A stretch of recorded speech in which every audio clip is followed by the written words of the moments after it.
Oh, hey, I think I'm recording. Sorry, I started spacing out. Hey, bonjour tout le monde. How are you?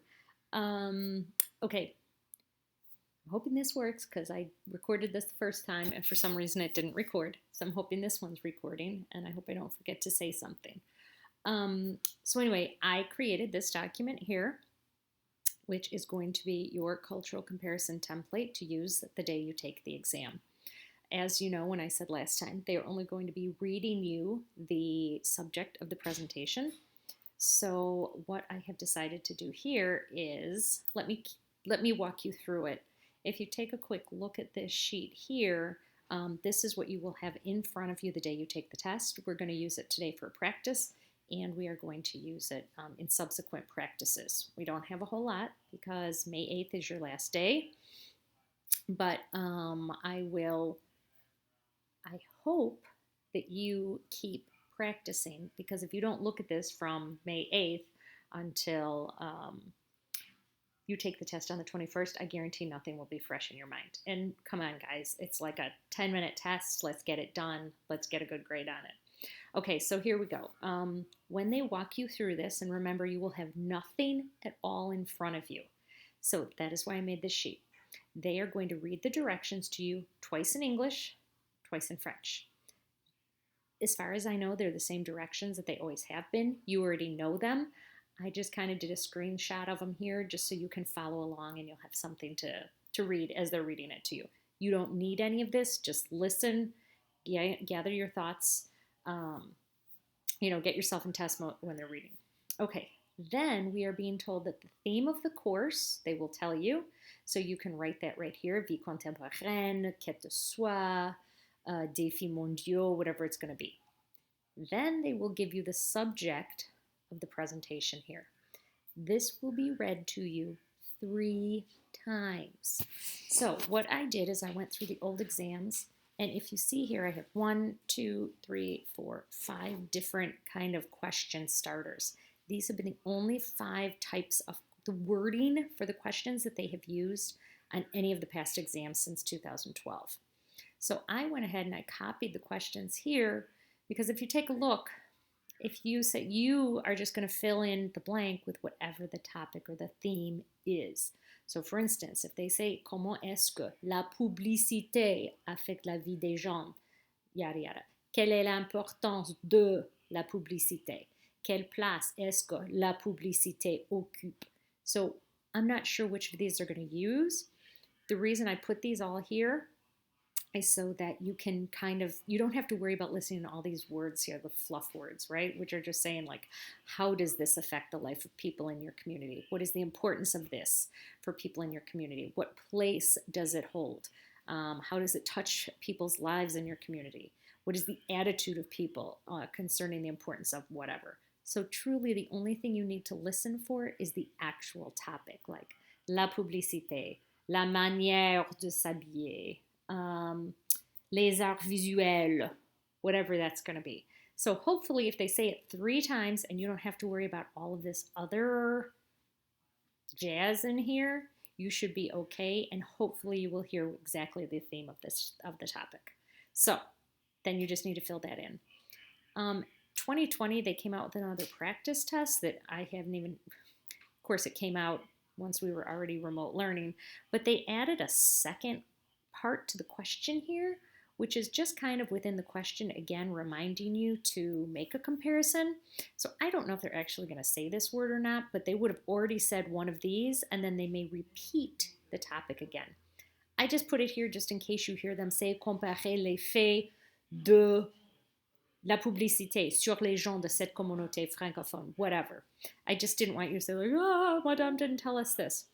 And every other single direction had this part in it, meaning in your presentation, you can reference things that you've studied, things that you've seen, things that you've observed, places you've been, etc., etc., okay? What you've lived through.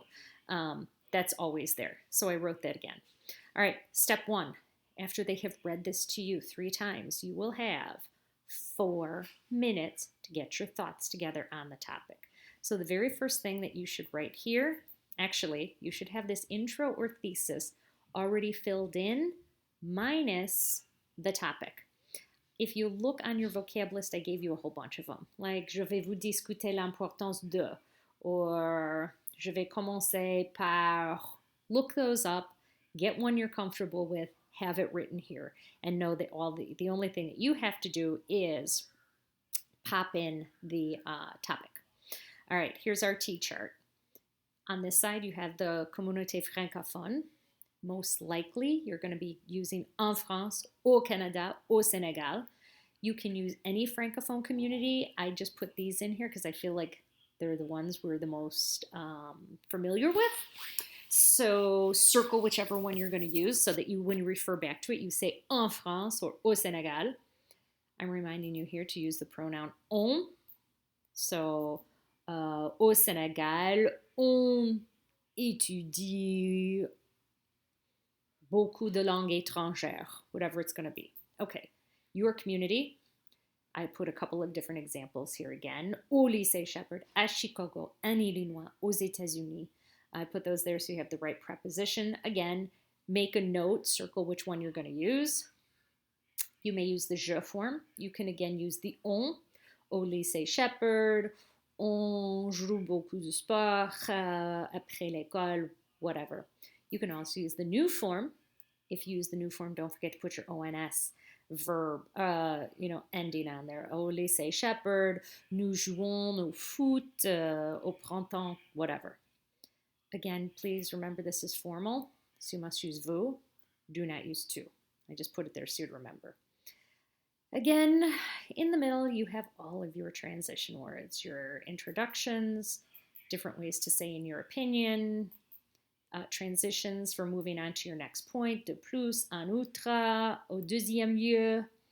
Actually, I'm going to repeat them for you so you know how to say them. Tout d'abord, premièrement, à mon avis, pour ma part, selon moi, il me semble que, ensuite, de plus, en outre, au deuxième lieu, en dernier lieu, quand même.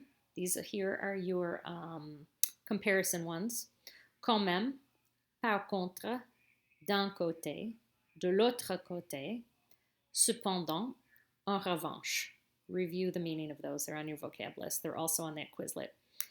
When you get to the end, you can tell them, après avoir expliqué que la publicité a beaucoup d'importance dans la société française, whatever you're saying. Or on voit que, one sees that. And then you've got your conclusion here. Enfin, pour conclure, en somme, just if you can make a conclusion, great. Remember, it's not a requirement. And if you do make a conclusion, try to tie it back to here, your thesis. Okay, I think that's about it. Just remember, go over your notes again. The reason I'm doing this practice is when you were filling out your Google Classroom or your Google form, and thank you for those of you that have done it. If you have not yet, please do so. Most of you said that what you were most concerned about was just having the practice, not so much about the topics or the themes that like maybe the cultural comparison would be on, but more just having enough practice. So that is why I have done this. So I'm going to give you a practice to do today. We will do a practice for every time. As soon as I have a webinar on Thursday with the College Board, and I'm hoping to get more clarification on what that conversation is going to look like. That is why I'm avoiding doing a practice until I have some more concrete information from them. But my plan will be going forward every day. We will do a cultural comparison, and we'll do a conversation, actually in the other order, because number 1 is conversation, number 2 is cultural comparison. So we'll just kind of keep practicing over and over again. That form, I'm also going to come up with a form for you for the conversation, but not until the webinar. Okay, I think that's it. Email me questions, or feel free to send a question via Google Classroom. I will give you feedback on your speaking if there's anything to give you feedback on. And I think that's it. So, bon courage, bonne chance. I will talk to you all soon. Take care, guys. Au revoir.